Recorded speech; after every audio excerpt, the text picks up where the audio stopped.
Going to bring up our next storyteller. She is a 7-time Moth Story SLAM champion. Yep.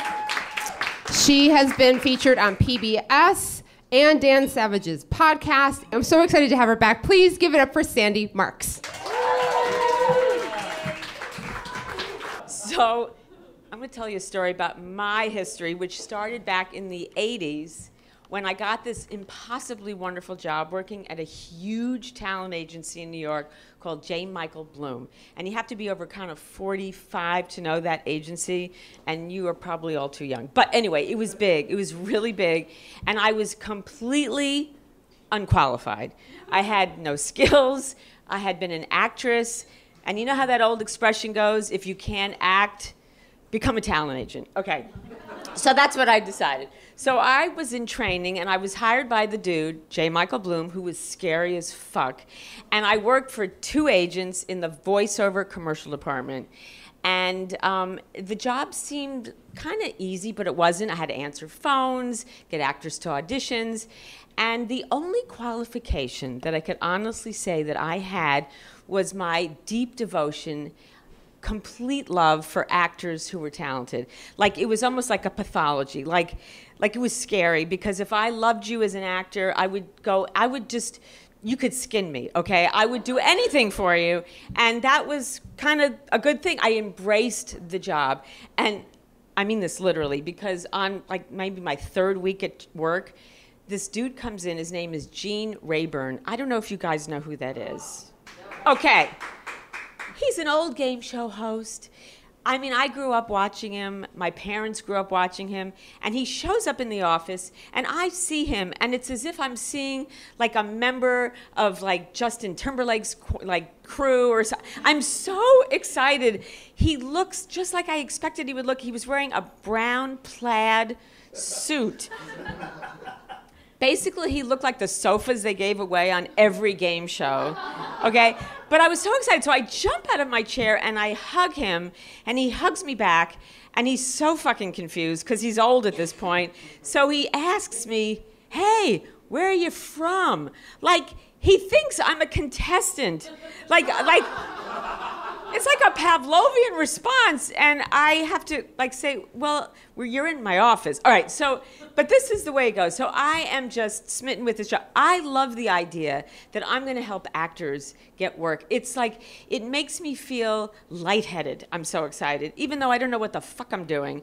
And I'm working for these 2 people, and the job requirements are pretty basic. Okay, answer their phones. If they're out to lunch, make up some story, get actors to appointments, talk to the casting directors, just be nice, just be generally nice. Okay, now, but one of my bosses, and she happened to be a woman, she had a little bit more in mind for me.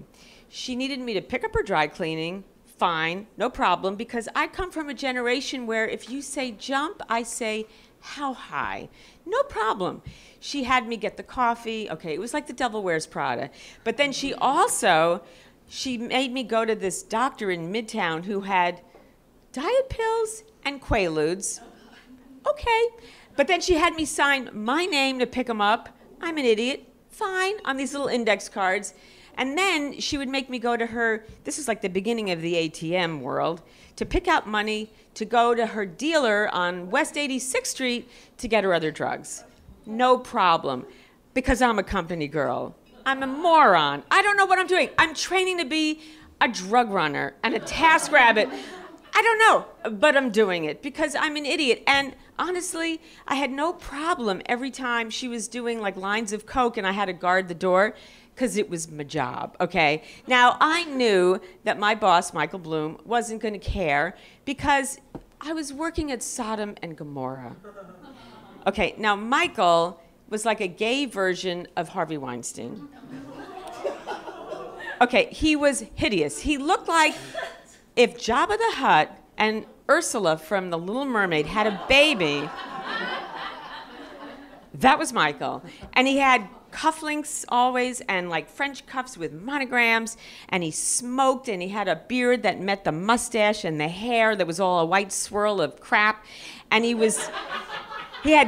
always wore navy sunglasses so you never knew what he was thinking. He always looked like he was on his way to like some like poker game, like high stakes game. And he had Coca-Cola and milk on his desk, always.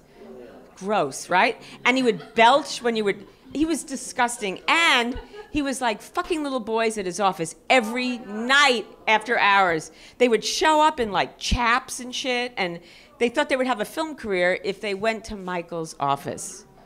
Okay, now I'm not proud of the fact that all of us in the office just turned a blind eye. We didn't say anything. We like rationalized, well, they decided to go, like idiots, okay? And it wasn't right, but that's the way it was going. And I knew I was unhappy, and I would hear this white noise that made me so angry.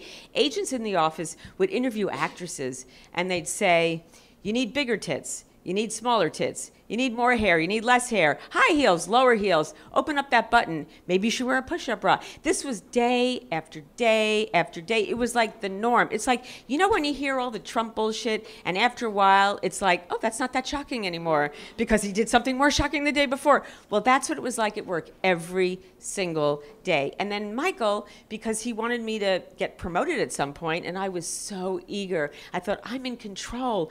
I'm going to be the boss. I want to run this agency. I want to be an agent. Meanwhile, I was an idiot. I didn't know anything. He would say, you know, you got to be a little flirty. And I would do things that made me so embarrassed. Like actors, these old dudes would make me sit on their lap. It was disgusting. He made me go out to lunch. Now, I was in the voiceover department. Now, there's a reason people are on the radio. So I remember going out to lunch with this one guy, and he was like a really famous DJ on like WNEW, and he was truly, oh my God, he was a fossil with like a big, like ugly face, and he had like, he used to wear these silk shirts, and they would wear them open so you see like a little hair, and he was disgusting. And he would sit in the, we went to this restaurant, I'll never forget this, it was lunch, and he's like snapping at the waitress. Disgusting. And I know people must have thought that I was like some little minx that he was out to lunch with because he was probably going to fuck later in the day. And I was this little innocent, but I wanted so badly to have this career that I just kept tunnel vision, tunnel vision. Now, I knew there were other agents in the office who thought that this was really all kind of crazy shit. But we all did it because we all wanted to get ahead. We were all guilty. We were all aiding and abetting all this crazy nonsense. Me guarding the door while my boss was doing lines of coke. I mean, it was insanity. Okay, so finally, one day, Michael, the boss, says, we have to have a meeting because we're having our big Christmas party. Now, every year, Michael would throw, it was like Vanity Fair Oscar party. Everybody wanted to be invited, every actor, every casting director, even agents who worked at other agencies, they all wanted to come because Michael owned this huge brownstone on the Upper East Side, and it was like totally fabulous, and he was gonna have this big party. So he has this meeting, and he has us all in, and he's giving us sort of like ground rules, and I'm thinking, ground rules? I work at Sodom and Gomorrah, and you're giving us ground rules? So he's telling us, you can be friendly with the clients, but not too friendly. You can drink, don't drink too much. You could dress in like in a sexy cocktail dress, but don't be too, it's like, what the fuck do you want me to do? And I know that he wants us to lure these actors. I know that's the game. And I'm thinking, just eye on the prize. You're gonna be an agent. You wanna be an agent, just do whatever he says. And I'm not even, I mean, it's like the late 80s, so you're not even thinking about it. Okay, so the night of the party comes, and he lives, this is ironic, but it's really true, right across the street from Bill Cosby. I'm serious, like 61st and Lex and this gorgeous brownstone, and I get there early to help him set up, and I recognize every guy who's like stuffing the canapes because they've all fucked Michael. I know all of these guys, and I'm thinking these guys want a career as TV stars or movie stars, and all they're getting is passing along trays to other casting directors. It's like, this isn't gonna happen. So I go there, and I'm trying to do my level best. I borrow a friend's dress because I can't afford my own, and I'm so young, I'm so ridiculously, not innocent, but gullible. I don't really understand what this whole culture is because I just want to get ahead. I just want to get ahead. So I just get friendly and flirty with everybody. I'm having fun. The party's going on. Everything's great. Michael's busy playing the piano, acting like I don't know, he's really being like Carol Channing, basically. But whatever. And I'm just doing and his house is gorgeous. He's got bathrooms everywhere and bedrooms and lots of oak and paintings and shit everywhere. It's gorgeous. So finally, I have to go to the bathroom. It comes to that point. So I start wandering, meandering upstairs, and I find one of his 8 bathrooms. And I'm standing on line, and I'm just slightly drunk, because Michael said, don't get too drunk. And I know not to get too drunk, because I'm thinking, God forbid, something could happen. And then this one dude, who's one of our clients, he's much older, and I have to say, he was kind of famous for a while. He was Robert Wagner, and he had starred on It Takes a Thief. His name was Malachi, and I'm telling you this because he's fucking dead now. And he was kind of grotesque. And he sees me, and he's got like one of those comb-overs that starts here and it goes all the way over. And he's wearing a big cowboy, it's like silver belt that looks like he took it from Robert Wagner's, like he pinched it from the dressing room. And he was also on Star Trek, so he thought he was like, all that, I was on Star Trek. And he starts, flirting with me, and I'm just waiting to use the bathroom. And then when I'm not expecting it, he pulls me really close, and he grabs my ass, and he sticks his huge, furry, old man, ridiculous tongue down my throat. And I could feel like the heart, and I know it was the belt, it wasn't his dick. I know it was the belt, like pressing up against me while he's like pushing. And I am so freaked out that I just push him away. And I say, stop, what are you doing? And he laughs. We all have heard that before, right? Dr. Ford. And he says, oh, don't be such a baby. All right? Okay. Now, okay, maybe I was a baby. I don't know. I was certainly an innocent at the time, and I just ran away. I didn't know what to do. I waited. I kind of went to a different bathroom. I went into the bathroom. I started scrubbing my tongue, like really scrub it, like using my hands to get him off of me. But you know what's like, if you, God forbid, anyone lost a limb and you have that phantom limb, like I could still, like it was still there. Like I knew he was there. And I kept thinking, how could this fucking happen to me? I'm in control. I know what I'm doing. I didn't know what the fuck I was doing. So, and I knew I couldn't tell my boss. Meanwhile, my boss, Michael, he's singing Take Back Your Mink at his grand piano and like pantomiming taking off his gloves with his coterie, this audience of all of these sycophants. And I'm thinking, oh great, I'm gonna tell him. He's like the worst of all. He's like, really, it was like Plato's retreat in our office. What am I gonna do? So I do nothing, but I think, and I think, and I brew, and I stew, and I think, okay, I am going to be in charge.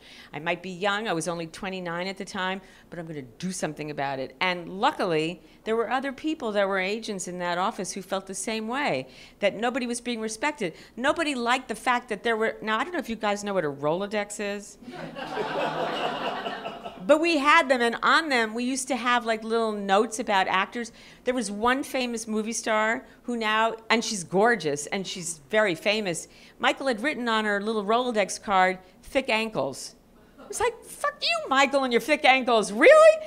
So finally, we got up our courage, and it was January 1st, 1988, we decided to do something big. And that's the day I grew up, because I opened up my own fucking agency, and we took every single client off of that list that Michael represented, where I worked there. 1,000 actors joined us. Woo!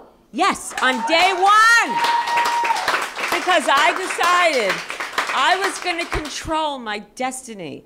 I was going to be somebody who wasn't going to let anyone put me on their lap or stick their tongue down my throat unless I invited them. And yeah, I've invited a lot of people to do that, but not Malachi. And from then on, the plan was simple. Only represent actors that we truly respected and loved and were willing to have to our house for a Passover Seder. And if they weren't meeting that qualification, fuck them. We weren't interested, and we were really successful, and we did it on our own terms, because I'm not a baby. I grew up, and I didn't need all that male bullshit. And one of my partners is a man, and I respect the fact that he understood what we were going through. And anyone in this room can do the same if you just believe that you're better than that. Thank you.